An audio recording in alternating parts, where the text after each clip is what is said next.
Magandang umaga sa inyong lahat. Ngayon ay tatalakayin natin ang iba't ibang uri ng quantitative research. Sa pagpapatuloy, ano nga ba ang quantitative research?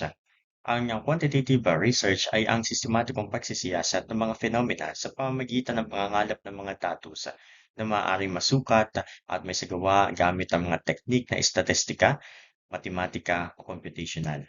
Tatalakayin natin ang limang pangunahing uri nito katulad ng descriptive, correlational, ex post facto, quasi-experimental at experimental design. Una ay pag-usapan natin ang descriptive design. Ang layunin ng disenyong ito ay obserbahan at ilarawan ng isang phenomenon ayon sa natural nitong pangyayari. Walang eksperimentong manipulasyon at walang hypothesis testing na kasama.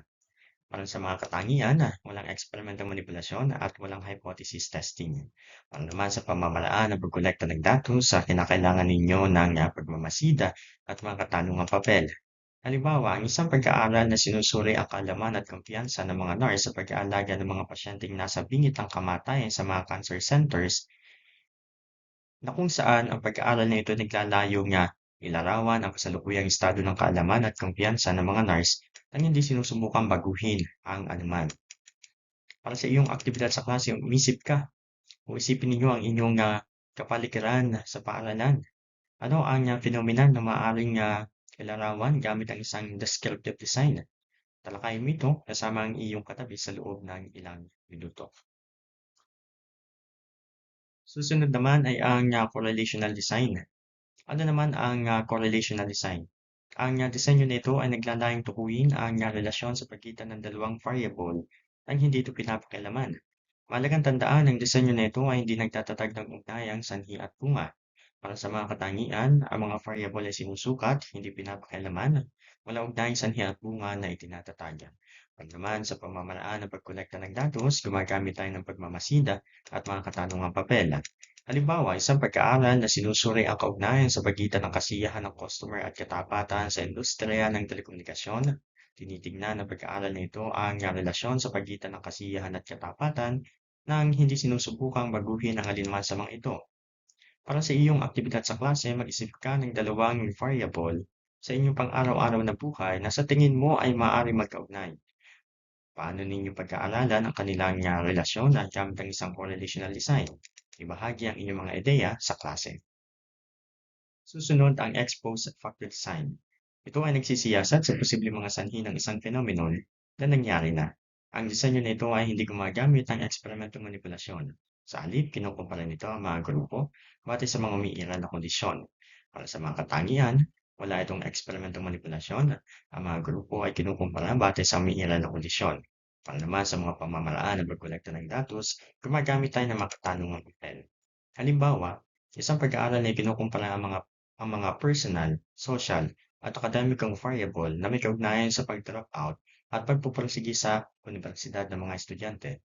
Sinusuri ng pag-aaral na ito ang umiiral na kondisyon upang malaman ang mga posibleng sanhi kung bakit ang mga estudyante ay nagda-drop out o nagpupursige.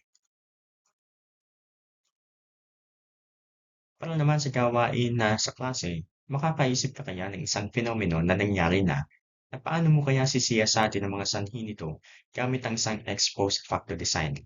Maaari mong talakayin sa pamamagitan ng maliliit na grupo. Pangalawa, sa huling design na maaari mong pagpilian sa pagkakandak ng inyong pagkaaral ay ang quasi-experimental design. Ang quasi-experimental design ay naglalayong magtatag ng ugnayang sanhi at bunga na may limitadong eksperimentong manipulasyon. Ang mga grupo ay hindi random na itinalaga, sa halip ginagamit ang mga umiiral na grupo. Para naman sa mga katangian, ang mga grupo ay hindi random na itinalaga at umiiral na ang mga grupo na ginagamit o gagamitin. Para naman sa pamamaraan ng pagkolekta ng datos, gumagamit tayo ng pagsusulit. Halimbawa, isang pag-aaral na nag-iimbestiga sa epekto ng smoking ban sa ugali ng paninigarilyo at mga gawin ng mamimili sa Switzerland. Ginagamit ang pag-aaral na ito ang mga umiiral na grupo upang makita ang mga epekto ng pagbabawal.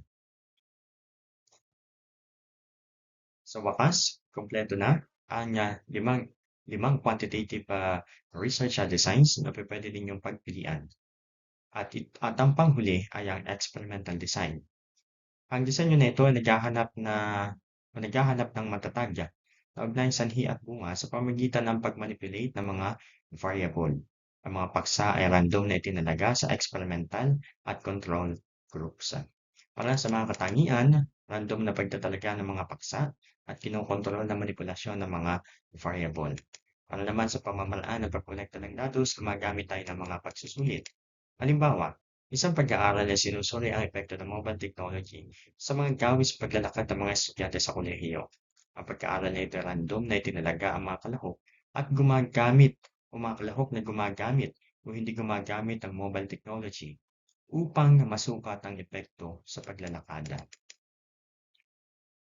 Sa tingin mo kaya ay makapagdedisenyo ka ng isang simpleng eksperimento upang subukin ang epekto ng isang bagong pamamaraan ng pag-aaral bilang isang estudyante? Ano sa tingin mo ang mga variables na inyong babaguhin at paano mo masisiguro na ang mga grupo ay maihahambing? Upang ibuod, tinalakay natin 5 uri ng quantitative research designs at ito ay ang mga sumusunod: descriptive, correlational, ex post facto, quasi-experimental at experimental. Ang bawat disenyo ay may iba't ibang layunin sa pananaliksik at may natatanging katangian at mga pamamaraan ng pagkuha ng datos. Ang pag-unawa sa mga disenyo na ito ay makatutulong sa pagpili ng tamang pamamaraan para sa inyong mga taunang o para sa inyong mga tanong sa pananaliksik. Tandaan ninyo na ang pagpili ng tamang research design ay mahalaga sapagkat ito ang makapagdetermina ng tagumpay ng inyong pag-aaral. Dagdag pa, huwag ninyong kalilimutan ang mga disenyo na ating tinalakay dahil makatutulong ito sa inyong pagpaplano sa hinaharap na proyekto sa pananaliksik. Maraming salamat sa inyong pakikinig at magkita-kita tayo sa ating susunod na pagtalakay.